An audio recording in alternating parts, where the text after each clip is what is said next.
Basic educator में आप सभी का स्वागत है। साथियों, केंद्रीय विद्यालय संगठन की आप लोग वेटिंग लिस्ट का बेसब्री से इंतज़ार कर रहे हैं और ये वेटिंग लिस्ट ऑलमोस्ट 1 साल अब डिले हो चुकी है। ऑलमोस्ट क्या 1 साल डिले हो चुकी है, क्योंकि टीजीटी का भी आपका फाइनल रिज़ल्ट जो है वो 30 नवंबर तक आ गया था और बस पीआरटी का रिज़ल्ट ही देर से आया था। बाकी सारे रिज़ल्ट 30 नवंबर तक आपके आ चुके थे। तो साथियों, अब वेटिंग लिस्ट काफ़ी लंबी समय ले चुकी है आने में, तो आप लोग इंतज़ार करना लाज़मी है। और एक सवाल ये उठ रहा है कि वेटिंग लिस्ट आ क्यों नहीं रही है।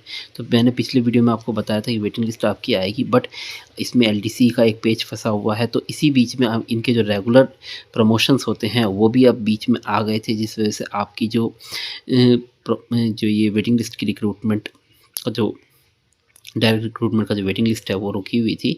अब इसमें क्या है कि आपको मैंने जैसे ही बताया है कि इन लोगों की कोशिश हमेशा ये रहती है कि जो इनके एग्जिस्टिंग एम्प्लॉइज़ हैं, इन लोगों को अच्छे स्टेशंस दिए जाएँ, तो इनको प्रायोरिटी पे स्टेशन दिया जाए। फिर उसके बाद जो डायरेक्ट रिक्रूट्स हैं, उनको जो बचे-कुचे स्टेशन हैं, वो दिए जाए। इन लोगों की हमेशा से ये कोशिश रहती है। तो इसलिए आप देखेंगे कि जब डायरेक्ट रिक्रूटमेंट के रिज़ल्ट आए थे, तब भी एलडीसी के रिज़ल्ट पहले निकाले गए, उनको पहले जॉइन कराया गया, फिर डायरेक्ट रिक्रूटमेंट के रिज़ल्ट निकाले गए। ऐसे ही यहाँ पे आप देख रहे हैं कि एलडीसी के आपके अभी जो रिज़ल्ट कुछ दिनों पहले जिन लोगों ने जॉइन नहीं किया था, उनको लास्ट मौका दिया गया है जॉइन करने का।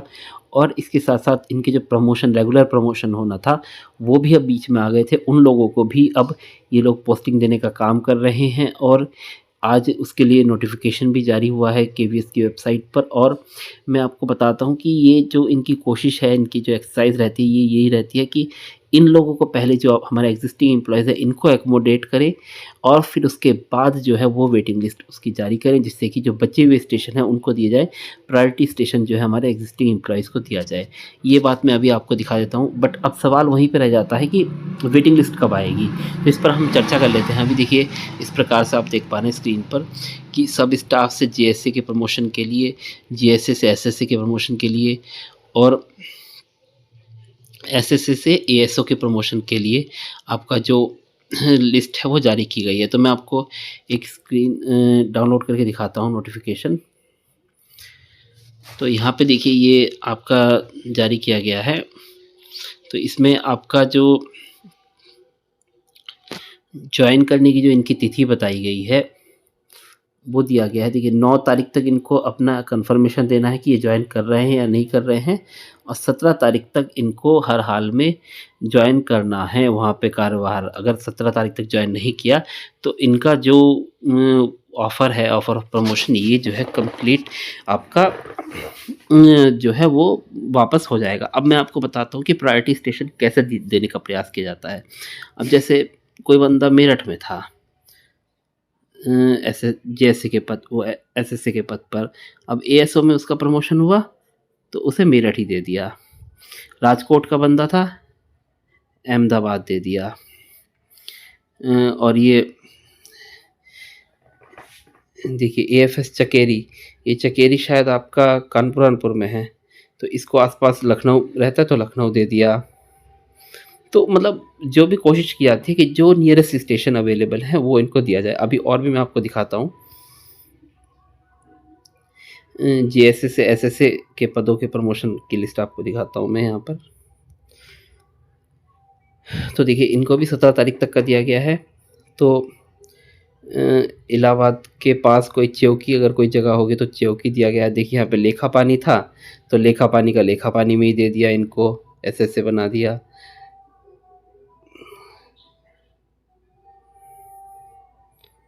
यहाँ पे देखिए, चंडीगढ़ का बंदे को चंडीगढ़ दे दिया, ईटानगर वाले को जोरहाट दे दिया। ये ईटानगर से असम में आ गए और अच्छी जगह पे आ गए।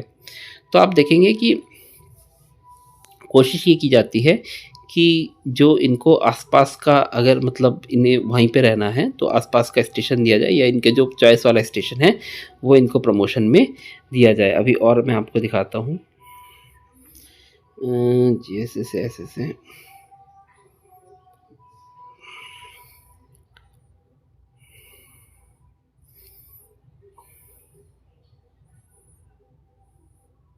चलो चांदनी नगर, पता नहीं कहाँ है ये। सब स्टाफ से जेएसए तो खैर इसमें तो दूर ही मिला होगा। देखिए जहांगीर था तो जहांगीर जो भी है, मतलब सेम सेम स्कूल दे दिया गया है। जोधपुर था तो जोधपुर उठा के बस एएफएस से डोडावाला कर दिया।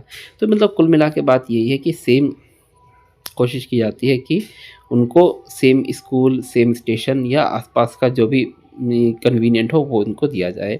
और फिर उसके बाद आपके जो डायरेक्ट रिक्रूटमेंट जो पद आएँगे उनको बचे हुए स्टेशन दिया जाए। अब इसमें क्या आ रहा है देखिए कि आपको जो हर पद पे जॉइन करने की जो डेट है वो 17/12 तक दी गई है और 9/12 तक उनको अपना कन्फर्मेशन देना है जॉइनिंग के लिए और 17/12 तक रिलीव होके नई जगह पर उनको जॉइन कर लेना है। अब सवाल ये उठता है कि वेटिंग लिस्ट आएगी कब?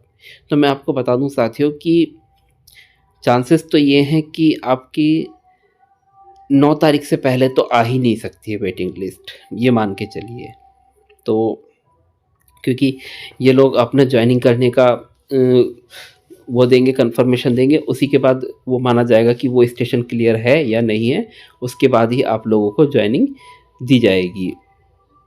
दूसरी बात, हो सकता है 9 तारीख भी हो सकती है या 17 तारीख भी हो सकती है कि अगर आपकी वेटिंग लिस्ट इन लोगों को और भी देर करना है तो हो सकता है कि ये लोग वेट करें कैंडिडेट के ज्वाइन करने का, फिर उसके बाद उस स्टेशन को वो हो सकता है कि वैकेंट मतलब ऑक्यूपाइड माने या वैकेंट माने, जो भी है उसका असेसमेंट इनके ज्वाइन करने के बाद किया जाए। तो अगर ऐसा कुछ होता है तो 17/12 के बाद आपको वेटिंग लिस्ट अपनी देखने को मिलेगी। उससे पहले आपको वेटिंग लिस्ट देखने के चांसेस बहुत कम हैं और हो सकता है कि 1-2 प्रमोशन वाली लिस्ट इस दौरान और भी पदों की आपको देखने को मिल जाए। तो फ़िलहाल हम ये उम्मीद जता सकते हैं कि 9/12 तक आपको वेटिंग लिस्ट शायद ही देखने को मिले और अगर और लेट हुआ तो 17/12 तक आपको वेटिंग लिस्ट के लिए इंतज़ार करना पड़ सकता है कि 17/12 तक आपको हो सकता है वेटिंग लिस्ट देखने को ना मिले। तो जो भी होगा तो 17/12 के बाद ही आपको वेटिंग लिस्ट देखने को मिलेगी। हाँ, इस दौरान अगर आपकी सीएमएल आ जाती है, केवीएस आपकी सीएमएल जारी कर देता है, तो हम उम्मीद जता सकते हैं कि वेटिंग लिस्ट आपको 17/12 के बाद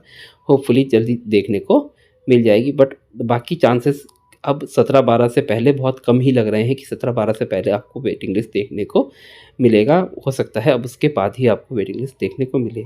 और भी कोई अगर अपडेट होगी तो आपको बेसिक एजुकेटर पर अपडेट कर दिया जाएगा। और फ़िलहाल ये वेटिंग लिस्ट को रोक के रखने का यही मतलब था केवीएस का, कि इनका उद्देश्य यही रहा है कि पहले हम एलडीसी वालों को ऑक्यूपाइड कर ले, जो भी स्टेशन उनको चाहिए, फिर उसके बाद जो हमारे रेगुलर प्रमोशन वाले हैं उनको सही जगह दे दी जाए, फिर उसके बाद जो बची कुछ जगहें हैं वो डायरेक्ट रिक्रूट के वेटिंग लिस्ट वालों को दिया जाए।